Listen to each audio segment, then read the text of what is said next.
10,000 రూపాయల లెక్క ఇందిరమ్మ ఆత్మీయ భరోసా ఇచ్చేటువంటి కార్యక్రమాన్ని కూడా మన ప్రభుత్వం, పేదల ప్రభుత్వం, ప్రజా ప్రభుత్వం తీసుకొని ముందుకు పోతుందని మీ అందరికీ సవినయంగా మనవి చేస్తా ఉన్నాను. మిత్రులారా, ఈ సంక్షేమ కార్యక్రమాలన్నింటినీ కూడా నేను ఎందుకు మీ దృష్టికి తీసుకొని వచ్చానంటే, ఒక పెద్ద మనిషి ఈరోజు హైదరాబాద్ నగరంలో ఆ ప్రెస్ క్లబ్కి వచ్చాడట. నేను ముఖ్యమంత్రి గారు మళ్ళా సభలో మాట్లాడుతూ, సంవత్సరాల కాలంగా ఈ రాష్ట్ర ప్రభుత్వం దాదాపు 1,00,000 కోట్ల పైబడి ప్రజా సంక్షేమం కోసం, సంక్షేమ కార్యక్రమాల కోసం ఖర్చు పెట్టిందని లెక్కలతో సహా చెప్తే వాటిని జీర్ణించుకోలేనటువంటి టీఆర్ఎస్ పార్టీకి సంబంధించిన నాయకత్వం అవాకులు చవాకులు పేలతా ఉంటే ముఖ్యమంత్రి గారు సాక్షాత్తు ఒక పిలిపించారు.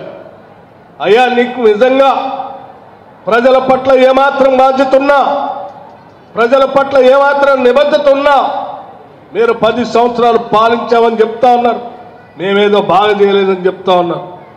సరే రండి, శాసనసభకి రండి, మీరు లెక్కలు తీసుకొని రండి, నేను లెక్కలు తీసుకొని వస్తాం, మనం చర్చిద్దాం, ప్రజలకు తెలియజెప్దాం, ఎవరిది కరెక్టో ఎవరిది అబద్ధమో శాసనసభలోనే తేల్చుకుందాం రండి అని అంటే, ఆ సవాల్ని స్వీకరించాల్సిన కేసీఆర్ గారు స్వీకరించకుండా ఇంకో ఆయన బయలుదేరింది. నేను వస్తానని ఆ ప్రెస్ క్లబ్కి వచ్చింది. ముఖ్యమంత్రి గారు చెప్పింది ఏంది, మీకు అర్థమైంది ఏంది?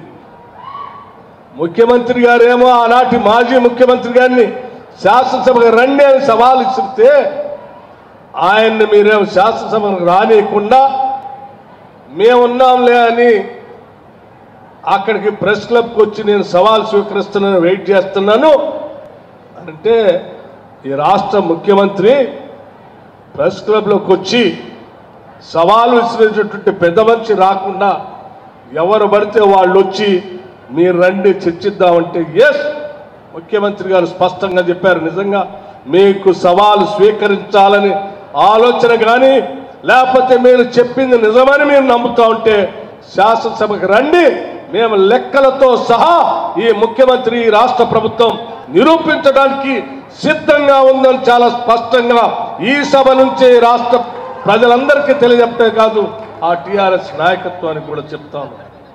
ఆయన మాట్లాడుతూ ఉన్నాడు. ఇప్పుడే నేను కొన్ని చూశాను. కాంగ్రెస్ వస్తే రైతులు అన్యాయం చేసిందని మాట్లాడుతూ ఉన్నాడు. ఏమయ్యా, ఈ రాష్ట్రంలో ఉన్న రైతులందరికీ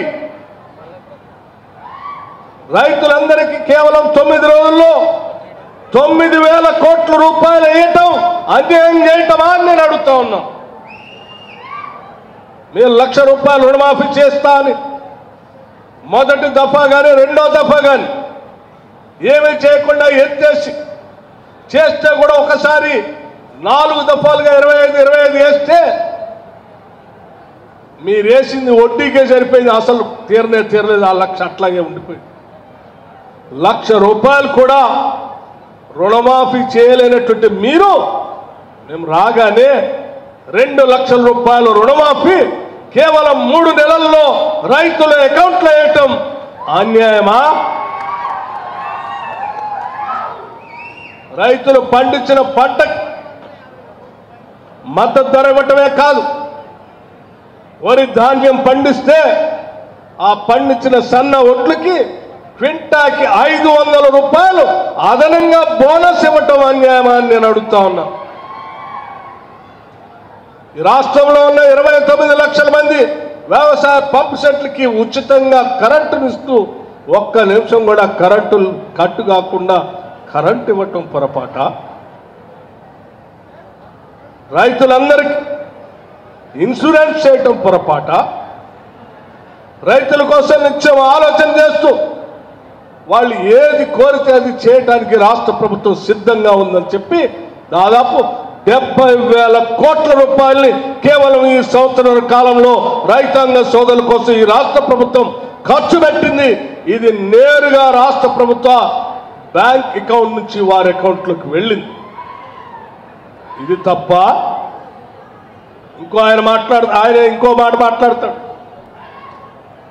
కరెంట్ అట కట్ అవుతుందట, ట్రాన్స్ఫార్మర్ కాలిపోతా ఉన్నాయట.